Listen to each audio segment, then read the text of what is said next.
Kisah gurunya Rabi'ah bin Abi Abdurrahman, guru Imam Malik yang sangat terkenal, yang digelari dengan Rabi'atul Ra'yi. Kata Imam Malik, pernah suatu ketika guruku tidak punya ongkos untuk menuntut ilmu agama. Antum ingin ngaji nggak punya ongkos, naik angkot, starter motor ternyata bensin habis, empty tank. Kira-kira apa yang antum lakukan?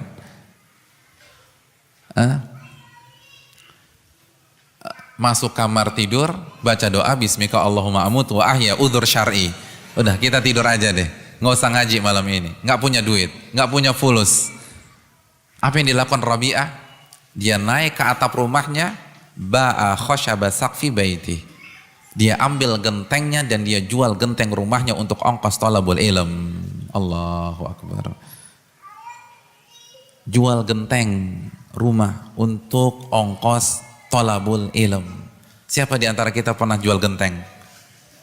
Subhanallah. Allahu akbar.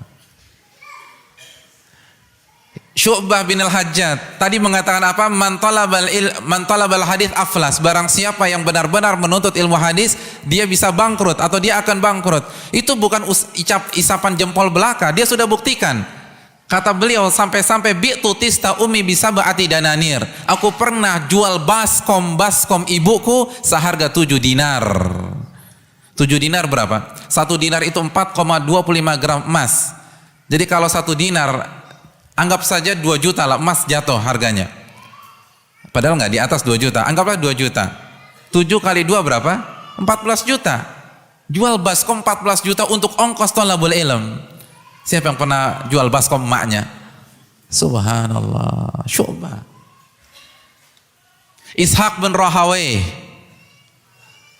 ulama yang sezaman dengan Imam Ahmad, Imam Syafi'i, itu pernah menikahi janda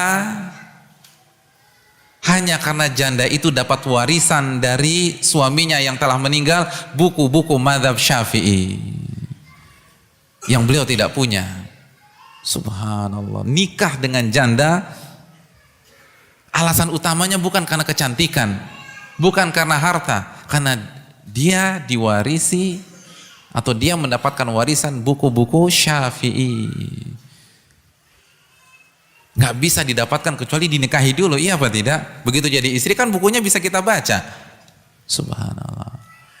Siapa di antara antum ketika ingin melamar seorang akhwat, pertanyaan pertama, apa buku yang anti punya? Subhanallah. Ada? Nggak ada. Jamilah apa enggak, kan begitu. Buku itu ulama. Ishaq bin Rahawai, Hisham ad-Damashqi, gurunya Imam Bukhari atau syekhnya Imam Bukhari, dari Damaskus, untuk bisa berangkat dari Damaskus belajar dengan Imam Malik di Madinah, bapaknya harus jual rumah. Allahu akbar. Jual rumah untuk bisa duduk di majelis Imam Malik. Siapa yang pernah jual rumah untuk thalabul ilm?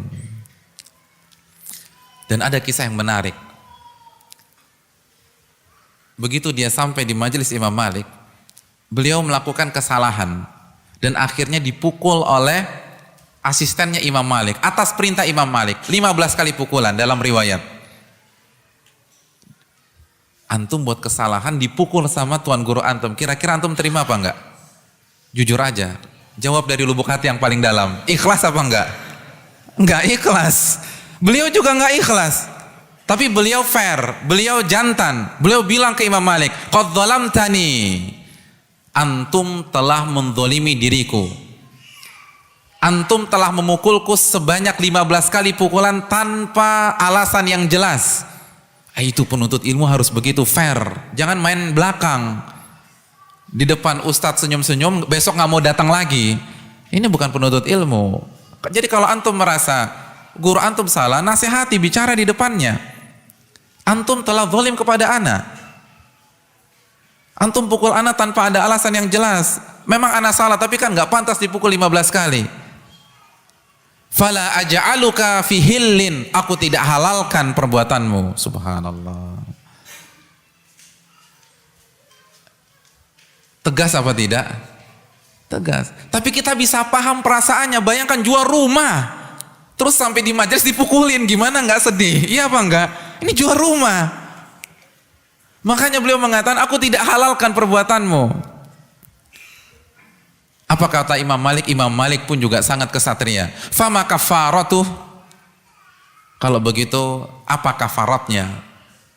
Apa kompensasinya?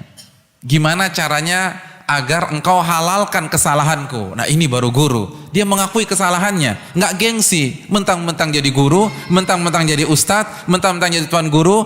Peraturan pertama, ustadz nggak boleh salah. Peraturan kedua, kalau ada perdebatan kembali ke peraturan pertama, ustadz nggak boleh salah. Ini nggak benar.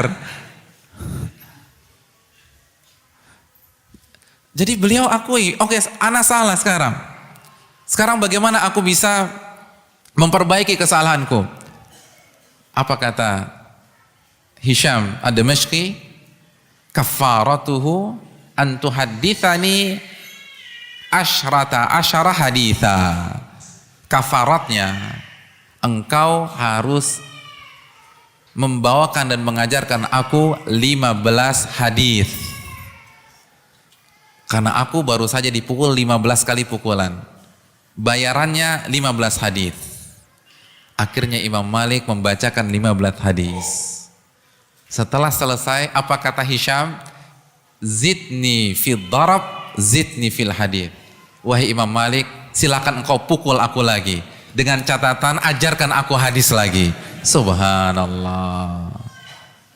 Fadhahika al-Imam Malik. Imam Malik tertawa. Lalu Imam Malik, idhab, udah pulang. Saking cintanya sama hadis. Nggak masalah dipukul, yang penting bisa belajar hadis. Dan ketika ustadznya zalimin dia, ini kesempatan. Mungkin kalau nggak begitu, ustadznya nggak punya waktu untuk ngajarkan. Jadi kalau antum dizalimi oleh ustadz antum, namanya juga ustadz, kan bukan malaikat, pasti khilaf. Ini bisa dipraktekkan. Ustadz, kemarin antum punya salah sama ana nggak ikhlaskan. Waduh, gimana dong, masa antum nggak ikhlaskan? Dengan satu syarat, ajarkan ana arba'in nawawiyah sampai khatam. Begitu. Bisa nggak? Itu baru penuntut ilmu agama. Subhanallah. Itu para ulama, pola pikirnya ilmu. Karena memang mereka memuliakan ilmu agama. Subhanallah. Yahya bin Ma'in itu pernah biaya menuntut ilmu agama yang ia sudah keluarkan alfi dirham, 1 juta dirham. Sampai sendalnya pun dijual. Nyeker, udah habis biaya, nggak ada yang bisa dijual, udah jual sendalnya, dia jalan nyeker hanya untuk bisa ngaji. Ini yang harus ditekankan oleh kita semua.